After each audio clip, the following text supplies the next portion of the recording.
Hey everyone, welcome to a special edition of Inside Indiana Overtime from, we're actually at Bart Kaufman Field between games of an IU baseball doubleheader. We're in like the janitor's room. Yeah. I think you could call it that. It's an yeah, we're standing next to There's a mop bucket back here. cleaners and cones and I guess toilet paper. Yeah. Anyway, we're here obviously talking about the big news of the day Thomas Bryant for the IU basketball program picking up a 24/7 composite 4-star center, big man, forward, whatever you want to call him. It's a guy that Indiana's been on for a long time.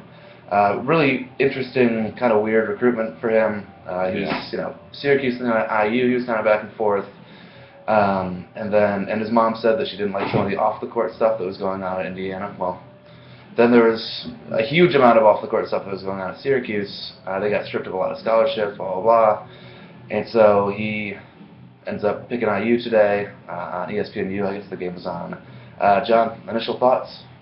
Huge get for IU. I mean, he's going to be a 5-star recruit right now. He's listed as a 4-star recruit that has 24/7 sports, as Jerry Meyer was saying. He looked really good at the McDonald's All-American games and practices.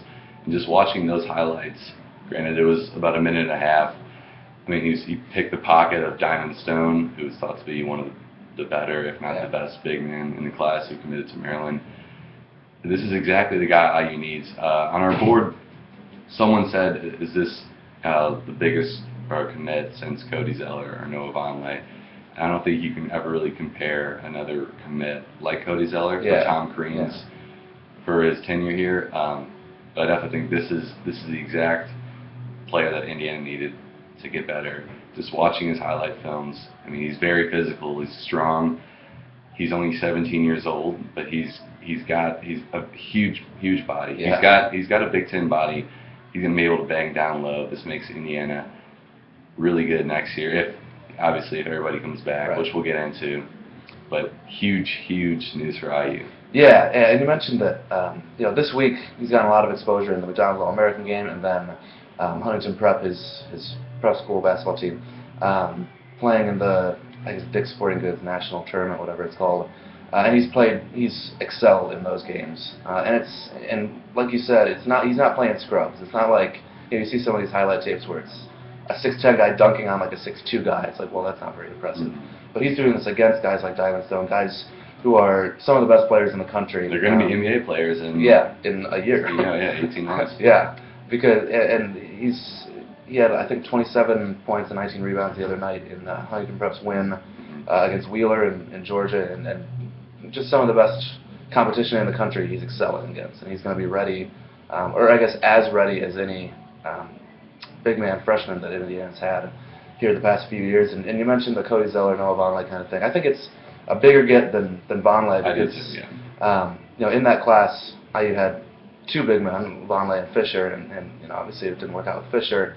But really, you look at last year's team, and all they needed was Hunter Perea to be a few inches taller, be a little bit better. They needed just somebody to be a big body down low. And they didn't even really need someone to be very good down low. They just needed somebody. Well, now they've gotten somebody down low, and he happens to be very, very good. And it's just going to take this team to a whole different level next year. Yeah, I mean, when you think about it, IU had at least, 5 guys who shot over 40% from the three-point line, and that was without throwing the ball ever into the post. Yeah. I mean, you didn't have a post threat. I mean, you have Troy Williams dunking, and that's as a slasher, he's not posting anybody up. Now that you have Thomas Bryant,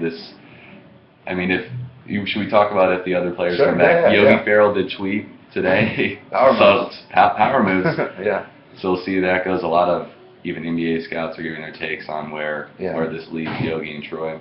If they do decide to come back, this is, in my opinion, at least a top 20 team heading into preseason. I'd imagine they'd be somewhere between 12 and 18. I'd imagine. Right around 15, probably something like that. That's with everybody coming back. Sands, Stanford Robertson, Max Hotzel, who transferred, and someone else. And someone else will have to leave. Conventional wisdom would have it that Tim Prillo or Jeremiah April would be gone.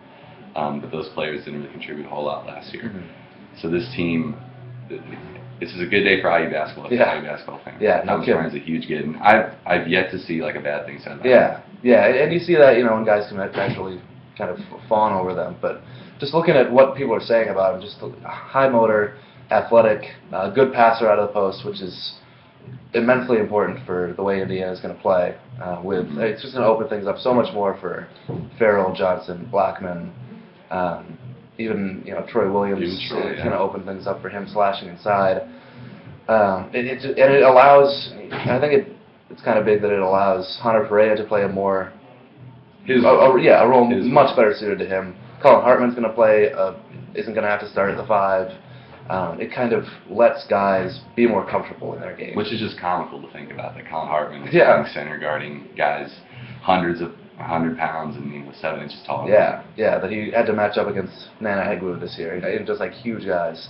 Now Indiana's going to have someone to, like you said, bang down low with them. So we'll have a little bit more reflection, obviously, coming in the next few days. Jerry Meyer's going to have something up on the site in a minute here, kind of breaking things down, even looking at him from an NBA scout's perspective. So a lot going on for Indiana basketball. Good day for them. So I think we're going to get out of here, go watch the second half of a doubleheader. Thanks for watching, and we'll talk to you soon.